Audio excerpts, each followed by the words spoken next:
So hello everyone, তোমাদের সকলকে welcome to বাংলার ব্যাকবেঞ্চার ইউটিউব চ্যানেলের নতুন একটা ভিডিওতে।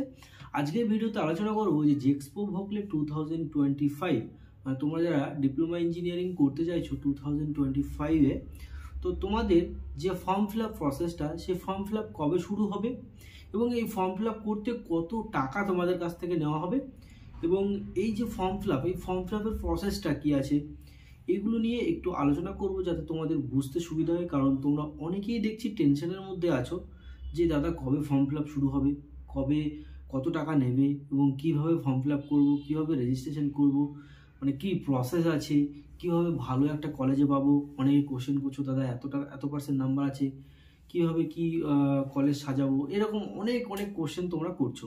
তো ভাবছি অল্প অল্প করে তোমাদের কোশ্চেনের উত্তরগুলো দেওয়ার চেষ্টা করছি এই ভিডিওর মাধ্যমে।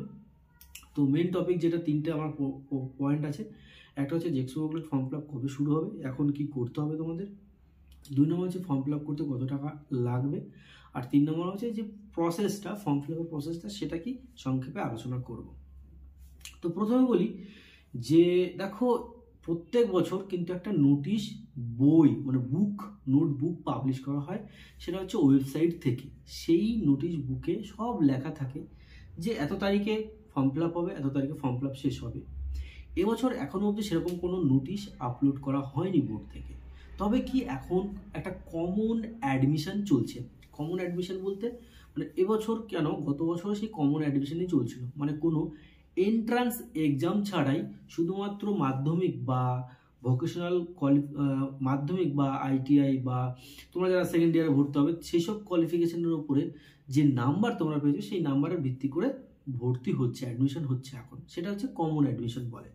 তো এই কমন অ্যাডমিশনের জন্য এখন আপাতত আজকের ডেট অবধি মানে ফর্ম ফিল আপ শুরু হয়নি, এখনও তোমাদের রেজিস্ট্রেশন চলছে। মানে রেজিস্ট্রেশন কি বলতো, মানে তোমার আধার কার্ড দিয়ে, তোমার ফোন নাম্বার দিয়ে একটা রেজিস্ট্রেশন তোমাদের করতে হবে।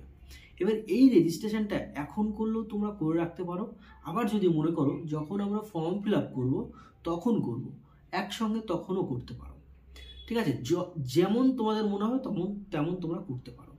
তবে যখন ফর্ম ফিল আপ শুরু হবে, ফর্ম ফিল আপটা যেন খুব ভালোভাবে ধীরে সুস্থে করবে। এবার ফর্ম ফিল আপের জন্য ভিডিও নিয়ে আসবো যে কীভাবে ফর্ম ফিল আপ করতে হবে, টোটালটাই দেখাবো।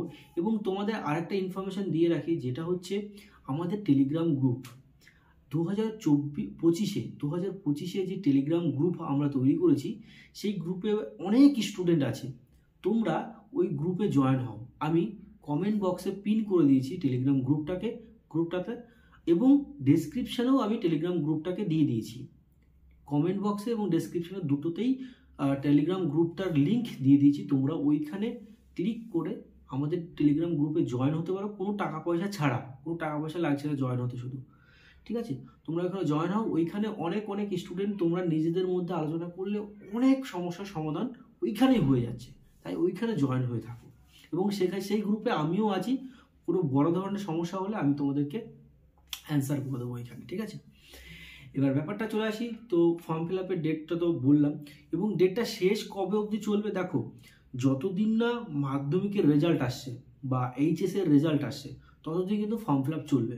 কারণ মানে ফর্ম ফিল আপের যে আপডেটটা, মানে মাধ্যমিক স্টুডেন্ট যারা আছে সেই ফর্ম ফিল আপের, মানে মাধ্যমিক স্টুডেন্টরা তো ফর্ম ফিল আপ করবে, তো ফর্ম ফিল আপ কখন করতে পারবে তারা, ফর্ম ফিল আপ ফুলফিল কখন করতে পারবে, যখন রেজাল্ট আসবে তখন রেজাল্ট পুট করে ফর্ম ফিল আপটা ফুলফিল করতে পারবে।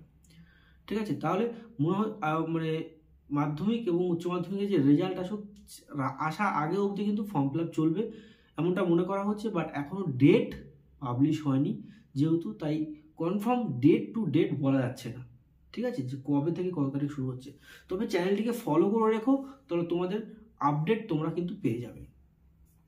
এবার আসি যে কত টাকা লাগবে ফর্ম ফিল আপ করতে। দেখো, গত বছর যে বইটা পাবলিশ হয়েছিল সেই বইতে সব কিছু ডিটেলস লেখা ছিল। এবছরও ঠিক আমি গত বছরে যত টাকা লেগেছিল সেই টাকা হিসাবে বলছি, যে যারা নর্মাল স্টুডেন্ট আছো, যাদের কন্যাশ্রী নেই, তাদের হচ্ছে 450 রুপিস লাগবে। এবং যাদের কন্যাশ্রী আছো, যারা যে ফিমেল ক্যান্ডিডেটদের কন্যাশ্রী আছো, তোমাদের লাগবে 225 রুপিস, মানে হাফ টাকা লাগবে। কন্যাশ্রীদের অনেক ফেসিলিটি আছে এবং অ্যাডমিশনের সময় আরও অনেক ফ্যাসিলিটি পাবে তোমরা, ঠিক আছে। সব ফ্যাসিলিটি বলবো আস্তে আস্তে, এক ভিডিওতে সব কিছু বলা সম্ভব নয়, সব কিছু বলবো। মেয়েদের জন্য অনেক ফ্যাসিলিটি আছে। আর টাকা পয়সার ব্যাপারটা বললাম। এবার হচ্ছে যে প্রসেসটা, সেটা সংক্ষেপে বলি। প্রসেসটা হচ্ছে, দেখো তোমাদের প্রথমে রেজিস্ট্রেশন হচ্ছে। এবার তুমি চাইলে এখনও রেজিস্ট্রেশন করতে পারো, আবার যদি ভাবো যে আমি যখন ফর্ম ফিল আপ করবো তখন রেজিস্ট্রেশন করতে পারো। তবে কি এইটা ভেবে থাকো না যে আমি যখন ফর্ম ফিল আপ করবো তখন করবো, বাট ফর্ম ফিল আপ কবে হচ্ছে সেটাই তুমি এখনো বুঝতে পারলে না, ঠিক আছে, ভুলে গেলে। তবে একটু অ্যাক্টিভ থাকবে, ঠিক আছে, একটু অ্যাক্টিভ থাকবে, তাহলে কিন্তু সব কিছু পাবে সময় মতো। ওই ডিলে করলে কিন্তু ডিলে হয়ে যাবে, ঠিক আছে। তো অ্যাক্টিভ থাকবে। প্রথমে রেজিস্ট্রেশন, তারপরে ফর্ম ফিল আপ, তারপরে ফর্ম ফিল আপ করার পরে যে তোমার একটা র্যাঙ্ক কার্ড আসবে, সেই র্যাঙ্ক কার্ড আসবে। র্যাঙ্ক কার্ড অনুযায়ী তোমাকে কী করতে হবে, চয়েস ফিলিং করতে হবে।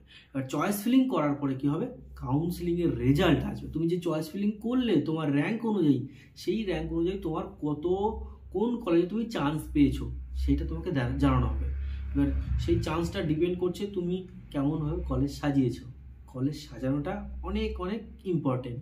অনেক ক্যান্ডিডেট আছে ভালো র্যাঙ্ক করেও ভালো কলেজ পায় না, আবার অনেক স্টুডেন্ট আছে যারা মোটামুটি একটা র্যাঙ্ক করেও কিন্তু একটা ভালো কলেজ পেয়ে যায়। সব কিছু জানাবো তোমাদের, সব কিছু বলবো, সব ধরনের ভিডিও আসবে এই চ্যানেলে। চ্যানেলটিকে সাবস্ক্রাইব করে রেখো যদি মনে হয় তোমাদের সাপোর্ট হেল্পফুল মনে হয়। তো এই হচ্ছে প্রসেস। তারপরে তোমাদের যখন তুমি কলেজে চান্স পেয়ে যাবে, সেই কলেজে কিছু ডকুমেন্টস বানাতে হবে। সেই ডকুমেন্টসগুলো বানিয়ে নিয়ে যেতে হবে কলেজে গিয়ে তোমাদের টাকা পে করে ভর্তি হতে হবে। অরিজিনাল ডকুমেন্টস ভেরিফিকেশন করিয়ে তোমাদের কিন্তু ভর্তি হতে হবে। এবার এইখানে যে মানে রেজাল্ট আসলো, ফার্স্ট কাউন্সিলিংয়ের রেজাল্ট এলো, সেকেন্ড কাউন্সিলিংয়ের রেজাল্ট এলো। অনেক সময় কি হয়, ফার্স্ট কাউন্সিলিংয়ে একটা ক্যান্ডিডেট ধরো চান্স পেয়ে গেল একটা কলেজে, সেই কলেজে তার ভালো লাগছে না, তখন তাকে অটো আপগ্রেডেশন করতে হবে। সেকেন্ড কাউন্সিলিংয়ে একটা কলেজ পেলো, সেও হয়তো সেই কলেজটা তার ভালো লাগলো না, তখন তাকে আবার অটো আপগ্রেডেশন করতে হবে। এই যে প্রসেসগুলো, এটা খুব একটা খুঁটিনাটি বিষয় আছে এর মধ্যে। মানে সবসময় বুঝতে হয় ব্যাপারগুলো, এবং আপডেট থাকতে হয়, অ্যাক্টিভ থাকতে হয়। তাহলেই এই জিনিসগুলো একদম শেষ অবধি তুমি কিন্তু দেখতে পাবে। যদি শেষ অবধি না দেখতে পাও, তাহলে চান্স পেলাম না, হলো না, এই সমস্যা করে তুমি কেটে যাবে, তুমি লাইন থেকে বেরিয়ে যাবে। তাই বলবো অ্যাক্টিভ থাকবে। অ্যাক্টিভ থাকলে মানে সব কিছু বুঝতে পাবে, সব খবরাখবর পাবে। তো আশা করি তোমরা বুঝতে পেরেছো। যদি এখনও কোনো ডাউট থাকে বা কোনো কোশ্চেন থাকে, অবশ্যই করতে পারো। তোমাদের প্রত্যেকটা কোশ্চেনের অ্যান্সার দেওয়ার আমি চেষ্টা করি কমেন্ট বক্সে। দেখবে আমার কমেন্ট বক্সে প্রত্যেকটা কমেন্টের আমি রিপ্লাই দেওয়ার চেষ্টা করি।